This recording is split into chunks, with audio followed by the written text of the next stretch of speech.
Bueno, espero se encuentren muy bien. Mi nombre es Oscar Andrés García Moncayo. El día de hoy vamos a hablar de las patologías del habla y el lenguaje correspondiente a la maestría en patología del habla y el lenguaje en la Universidad Especializada de las Américas, UDELAS. Esta actividad corresponde al área de gestión tecnológica y Turnitin del docente Emanuel Urriola.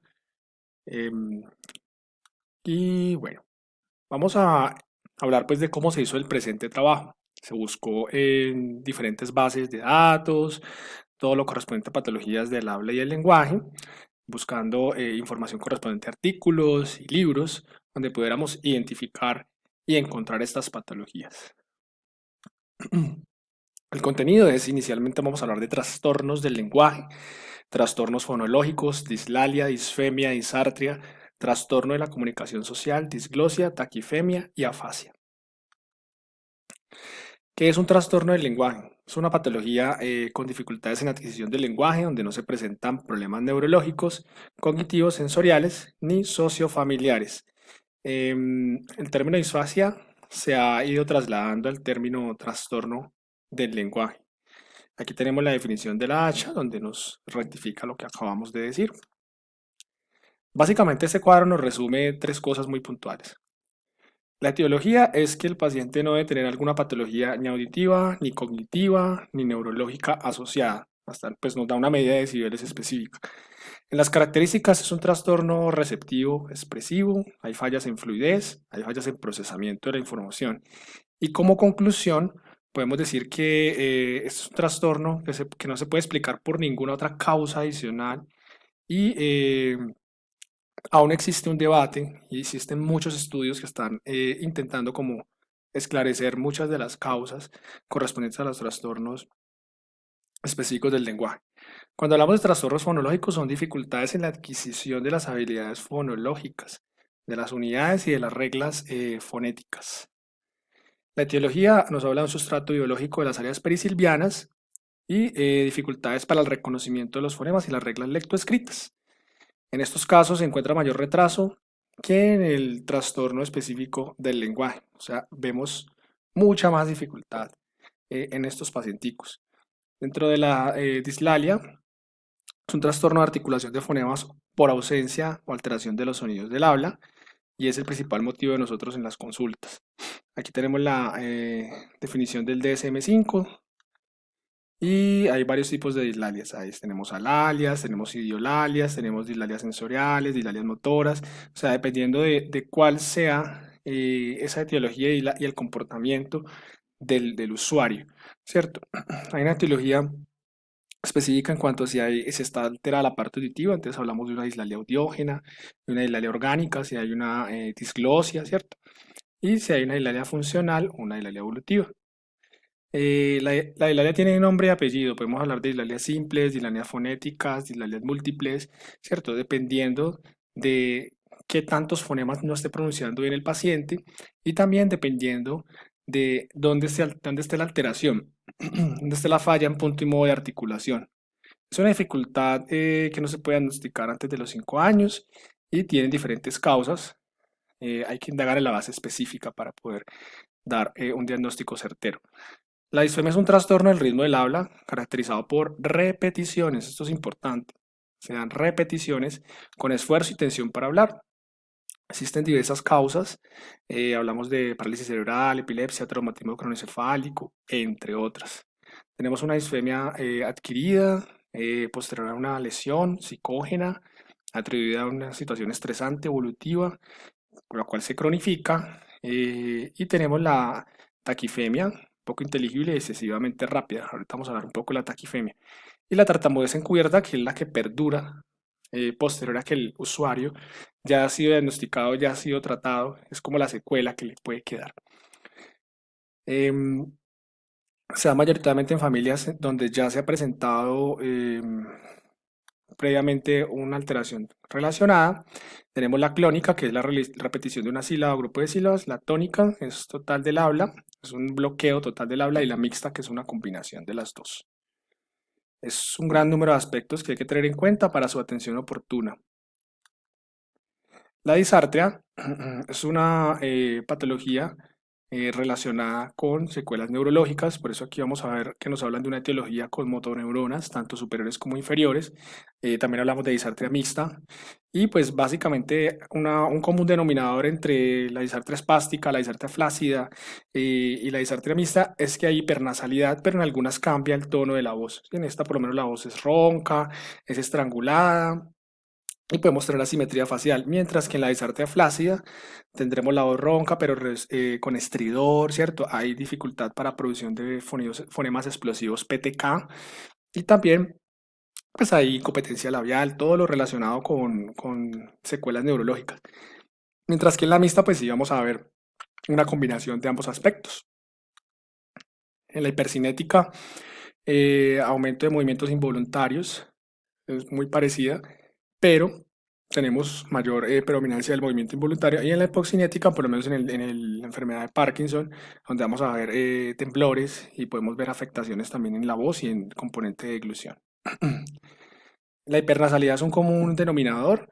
Pueden estar clasificadas en espástica, flácida, atáxica, como ahorita lo dijimos, y hay que tener muy buen ojo clínico para poderlas diferenciar. Un trastorno de la comunicación social está más relacionado con la parte pragmática y el tema de reconocimiento de la intencionalidad del interlocutor.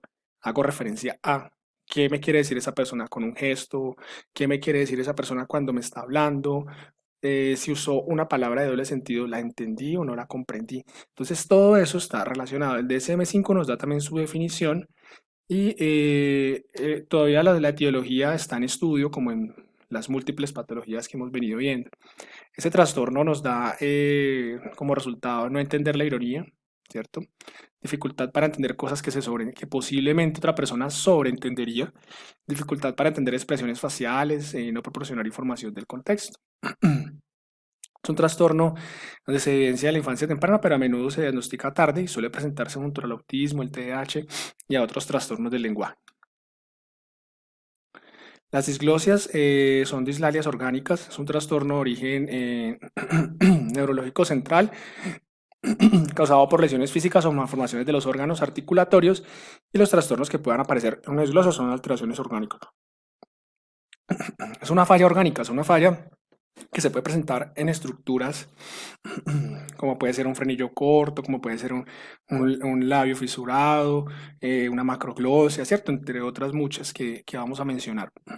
Entonces, esas fallas orgánicas, pues obviamente van a tener una secuela en el lenguaje, ¿sí? Y pueden darse por malformaciones craneofaciales, pueden ser de origen congénito, ¿cierto? Tenemos alteraciones en la alimentación como secuela, obviamente. Si hay una fisura palatina, pues podemos tener eh, podemos tener una regurgitación, podemos tener una hipernasalidad, podemos tener comunicación con cavidad oral y nasal, bueno, en fin. Eh, Tenemos el frenillo labial superior que ocasiona diastema central y por ende va a generar dificultades en el habla, ¿cierto? La fisura labial hay que detectar si es unilateral, bilateral, si la premaxila está o no está conservada. Eso es importante para hacernos una idea de qué tanto grado de afectación tiene ese paciente.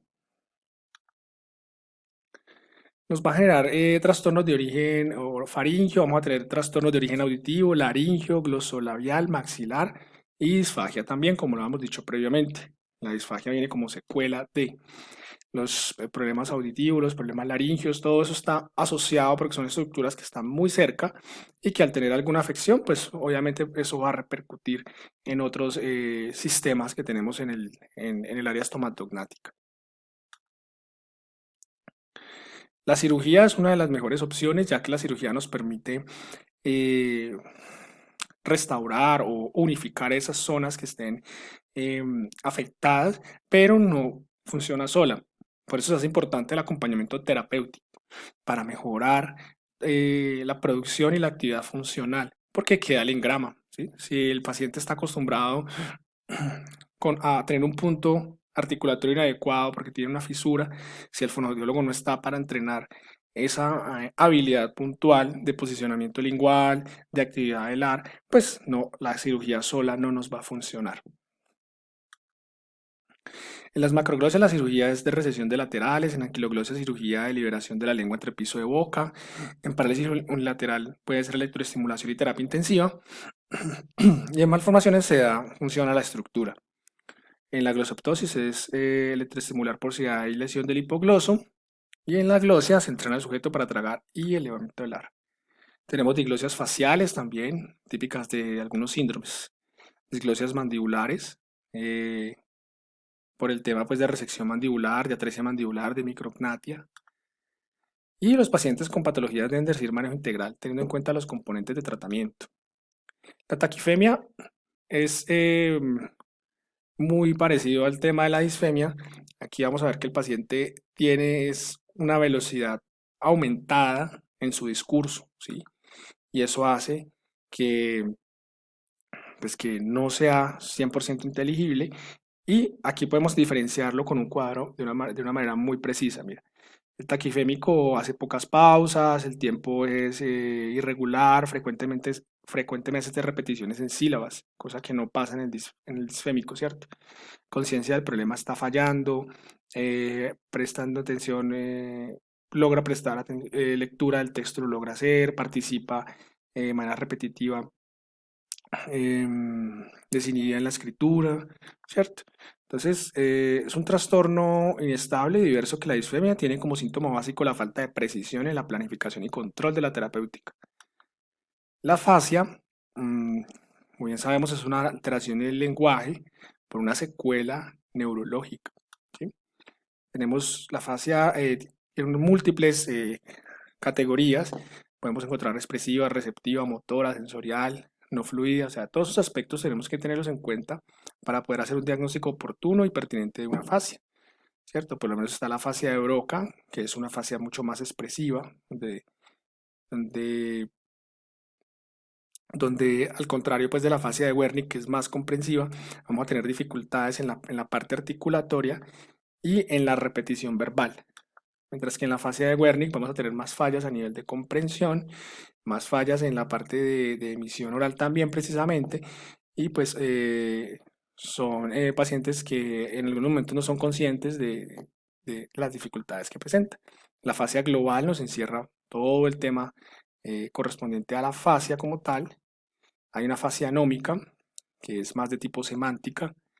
Ahí presenta la anomia. Sabemos la anomia es el síntoma rey de la afasia.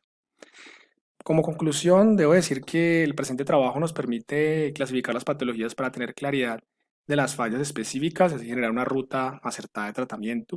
Es importante destacar que algunas patologías están en proceso de investigación, ya que muchas de sus características aún no se han logrado explicar. El lenguaje es un proceso global que requiere el trabajo articulado de muchos aspectos de habla y comunicación para que de manera óptima este estudio presente una parte de las múltiples variables que pueden presentar en un individuo. Y finalmente es importante destacar que se debe tener mucha asertividad en la realización diagnóstica, ya que algunas patologías presentan características muy similares. Pienso que el ojo clínico debe estar muy agudizado porque hay patologías que son muy parecidas y que cambian aspectos muy puntuales, ¿sí? Como es el caso de la taquifemia y la disfemia, un ejemplo. Eh, Estar pues como muy alertas a esos signos y síntomas que pueda presentar el paciente, que son factores diferenciales entre diversas patologías. Obviamente, esto nos lo da pues el, el manejo y el día a día de estarnos documentando, así como estamos haciendo en este momento. Es una experiencia muy enriquecedora, ya que nos permite ampliar nuestra capacidad de análisis ante la presencia de estas patologías. Y es un tema muy interesante y bueno, espero este